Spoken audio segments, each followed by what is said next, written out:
At Christmas dinner, my sister snatched the plate from my hands and said, "You don't deserve to eat first in this family." Everyone laughed, until my grandpa stood up, stared her down, and said, "Get out." She never came back. I, 32M, never thought a holiday dinner could tear a family apart. But here we are, 2 years later, and my sister still hasn't set foot in any family gathering. What happened that Christmas evening changed everything, and I'm still processing it all. Growing up, my sister was always the golden child. She was 3 years older, naturally charismatic, and had this way of commanding attention that I never possessed. Our parents doted on her achievements while my accomplishments were met with polite nods. I learned early to stay quiet, to not make waves, to accept my place in the family hierarchy. It became second nature. The dynamic got worse after she married into money. Her husband came from old wealth, the kind that opens doors and turns heads. Suddenly, she wasn't just the favorite daughter, she was the success story everyone talked about at gatherings. Meanwhile, I was working as a high school teacher, living in a modest apartment, driving a 10-year-old sedan. The contrast wasn't lost on anyone, especially her. She started making comments. Little digs about my career choice, my lifestyle, my lack of ambition. At first, they were wrapped in humor, the kind of jokes that made everyone uncomfortable but laugh anyway, because calling them out seemed dramatic. I took it. I always took it. That was my role. My grandpa, though, he saw through it. He was my dad's father, a retired carpenter who built half the houses in our town with his own hands. He didn't say much, but when he did, people listened. He'd give me these looks across the dinner table when my sister would start her routine, these knowing glances that said he understood. But he never intervened. I figured he thought I needed to fight my own battles. That Christmas, I'd driven 6 hours to my parents' house. I'd been looking forward to it despite everything. The holidays were one of the few times I got to see my grandpa, who was getting older and frilier each year. I arrived late afternoon, exhausted from the drive and a brutal semester at school. My sister had arrived the day before with her husband, already making herself at home and rearranging my mother's kitchen to her liking. Dinner was set for 6. My mom had outdone herself with a spread that covered every inch of the dining table. The smell of roasted turkey and herbs filled the house. Everyone gathered around, and there was this moment of warmth, of togetherness, that made the long drive worth it. I felt myself relax for the first time in weeks. We all stood around the table, admiring the food, when my mom announced we should start serving ourselves. There wasn't an assigned order, just the usual casual flow of family dinner. I reached for a plate from the stack, hungry and ready to fill it with my mom's cooking. That's when my sister's hand shot out and snatched the plate right from my hands. The movement was so sudden, so aggressive, that I actually stumbled back a step. I looked at her, confused, waiting for the punchline of whatever joke this was supposed to be. But her face was serious, almost contemptuous. She held the plate against her chest and told me I didn't deserve to eat first in this family. Her voice was loud enough that everyone heard. The room went completely silent. Then she laughed, this sharp, performative sound that felt like it was cueing everyone else to join in. And they did. My mom giggled nervously. My dad chuckled and shook his head like I should just take the joke. Her husband smirked.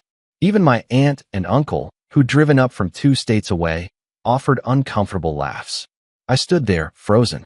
The humiliation washed over me in waves.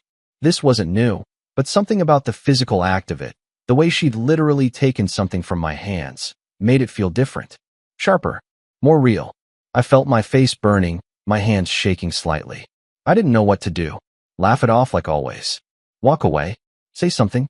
Before I could decide, I heard a chair scrape loudly against the hardwood floor. Everyone turned. My grandpa had stood up. He was almost 90, his movements slow and deliberate, but there was nothing frail about him in that moment. He planted both hands on the table and stared directly at my sister. The laughter died instantly. The silence that replaced it was heavy, uncomfortable. My grandpa didn't raise his voice. He didn't need to. He told her to get out. Just those 3 words, delivered with absolute finality. My sister's face went through several expressions at once. Shock, indignation, disbelief. She tried to laugh again, looking around for support, asking if he was serious. Nobody said anything. My grandpa didn't repeat himself, didn't elaborate. He just kept staring at her with this look I'd never seen before.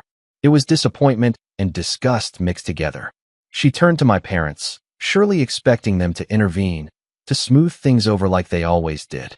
My dad opened his mouth, probably to do exactly that, but my grandpa's eyes shifted to him, and whatever he saw there made him close it again. My mom looked down at the table, suddenly very interested in adjusting the placement of a serving spoon. The seconds stretched out unbearably. My sister's face had gone red, whether from embarrassment or anger I couldn't tell. She thrust the plate at me, practically throwing it into my chest, and told everyone this was ridiculous, that it was just a joke, that people were being too sensitive. Nobody responded. Her husband touched her arm, murmuring that maybe they should just go. She shook him off and made one more appeal to my parents, asking if they were really going to let this happen. My mom's voice was quiet when she suggested maybe some space would be good right now. That was all my sister needed to hear. She grabbed her purse and coat, her husband scrambling to follow, and stormed out. The front door slammed hard enough to rattle the windows. We all stood there in the aftermath, nobody quite knowing what to do. Then my grandpa slowly lowered himself back into his chair and told us the food was getting cold. He picked up his own plate and started serving himself as if nothing had happened.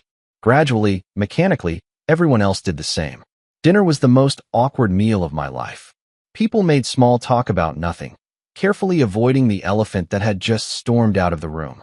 I couldn't eat. The food tasted like cardboard. I kept glancing at my grandpa, but he was eating normally, occasionally commenting on how well my mom had cooked the turkey. It was surreal. After dinner, I found him on the back porch, sitting in his favorite chair and looking out at the dark yard. I sat down next to him without saying anything. We stayed like that for a while before he started talking. He told me he should have done that years ago, that he'd watched my sister tear me down piece by piece, and he'd convinced himself I was strong enough to handle it, that I'd eventually stand up for myself. But tonight, watching her humiliate me while everyone laughed, he realized he'd been wrong. Some things needed an elder to step in and draw a line. I felt my throat getting tight. I managed to tell him he didn't have to do that I was used to it. He turned to look at me then, really look at me, and said that was exactly the problem, that I'd gotten so used to being treated like I didn't matter that I'd started believing it. He told me I was worth 10 of her, that I was doing meaningful work teaching kids while she was spending her husband's money and pretending it made her important. He said he was proud of me, and he should have said it more often. I'm not ashamed to say I cried. I couldn't help it. I'd never heard him talk like that, never felt that kind of validation from anyone in my family. We sat there for another hour, talking about everything and nothing, and it was one of the best conversations of my life. Inside, the fallout was beginning. My sister had started calling and texting everyone, spinning her version of events. She was the victim of a senile old man's outburst. She'd made a harmless joke and been verbally attacked. She was devastated and hurt. My parents were torn. They tried to stay neutral, suggesting we all cool off and talk after the holidays. But my grandpa wasn't interested in cooling off. He made it clear that if my sister was invited to future family events, he wouldn't attend. And since he was the patriarch, the one everyone respected, that put my parents in an impossible position. My aunt and uncle left early the next morning, uncomfortable with the tension. I stayed through the weekend, spending most of my time with my grandpa. We built a small bookshelf in his garage, something I'd help him with when I was a kid. Working with our hands, not talking about the drama, just existing together. It was healing in a way I didn't know I needed. When I left to drive home, my grandpa hugged me tight and told me not to accept less than I deserved, not from family or anyone else. I promised him I wouldn't. The months that followed were messy. My sister refused to apologize, insisting she'd done nothing wrong. She started hosting her own family gatherings, trying to create a competing power center. Some relatives went to hers. Most stayed with the main family. My parents were miserable, caught between their daughter and their father, but my grandpa held firm. He wouldn't be in the same room as her until she made a real apology to me and meant it. That apology never came. Instead, my sister doubled down. She sent me a long message about how I'd always been jealous of her, how I'd manipulated grandpa against her, how I was tearing the family apart. I read it once and deleted it. For the first time in my life, I didn't feel the need to defend myself to her or absorb her version of reality. My grandpa's words had given me something I'd been missing, permission to value myself. Easter came and went without her. Then Thanksgiving.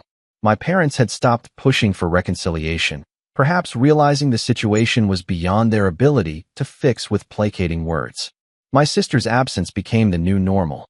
Honestly, gatherings were more pleasant without her. The tension was gone. People relaxed. I could be myself without waiting for the next cutting remark. The following Christmas, almost exactly a year after the incident, my grandpa's health started declining. He'd been diagnosed with congestive heart failure, and the doctors said he had maybe 6 months. My sister heard through the family grapevine and reached out to my parents, asking to see him. She said she wanted to make peace before it was too late. My parents, hopeful this meant she was ready to apologize, arranged a visit. I wasn't there, but my mom told me what happened. My sister came with flowers and tears, telling Grandpa she was sorry he was sick, that family was important, that she wanted to fix things. But when he asked if she was apologizing for how she treated me, she deflected. She said we both needed to move past old hurts, that she'd forgiven me for causing the scene at Christmas, and she hoped we could all be adults about this. My grandpa asked her to leave. She'd traveled 4 hours to see him, and he sent her away within 10 minutes. She was furious, devastated, probably both. My mom was upset with him for being so harsh when he was dying, for not taking the olive branch offered. But my dad, surprisingly, backed my grandpa up. He told my mom that what my sister offered wasn't an apology or accountability.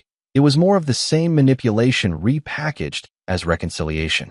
I visited my grandpa as often as I could those last months. We talked about his life, his regrets, his proudest moments. He told me standing up for me that Christmas was one of them. He said he'd spent too many years keeping peace by enabling bad behavior, and he was glad he finally drew a line, even if it came late. He made me promise I'd never go back to accepting crumbs of respect from people who should give it freely. He passed in June, surrounded by family. My sister came to the funeral. She sat in the back, cried quietly, and left before the reception. She sent flowers with a card about what a great man he was. The irony wasn't lost on anyone. In his will, my grandpa left me his tools and his truck.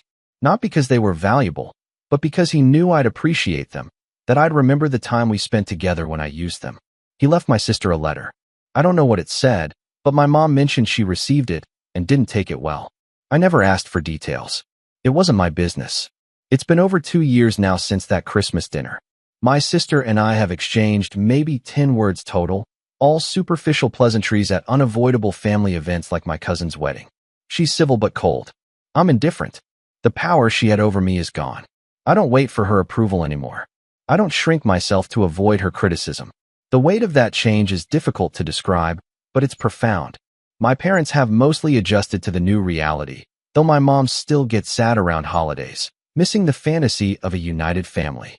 My dad has become more present with me, making efforts he never did before. I think watching his father choose principle over peace taught him something. We have lunch once a month now. He asks about my students, my life. It's not perfect, but it's better.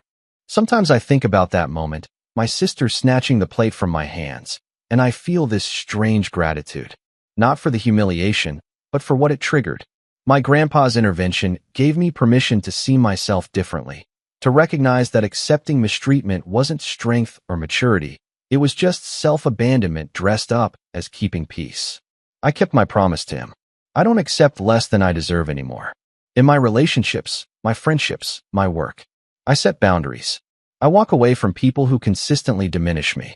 It's still not easy, especially when it comes to family, but I hear my grandpa's voice reminding me of my worth. My sister has never come back to a family Christmas. She hosts her own, and my parents split their time. I don't know if she ever thinks about that night, if she has regrets, if she's told herself a different story about what happened. It doesn't matter. Her presence or absence in my life no longer defines anything about who I am or what I'm worth. The plate incident was supposed to be another moment of casual cruelty in a long pattern. Instead, it became the moment everything changed. Because my grandpa stood up, stared her down, and said what needed saying. And in doing that, he taught me the most important lesson, that loving yourself enough to demand respect isn't selfish or dramatic, it's necessary. And sometimes the people who truly love you will fight battles you've been too worn down to fight yourself. I miss him every day, but I carry him with me in the boundaries I keep, the respect I require, the knowledge that I deserve a place at the table. Not because I've earned it through silence or acceptance of mistreatment, but simply because I'm here, and that's enough.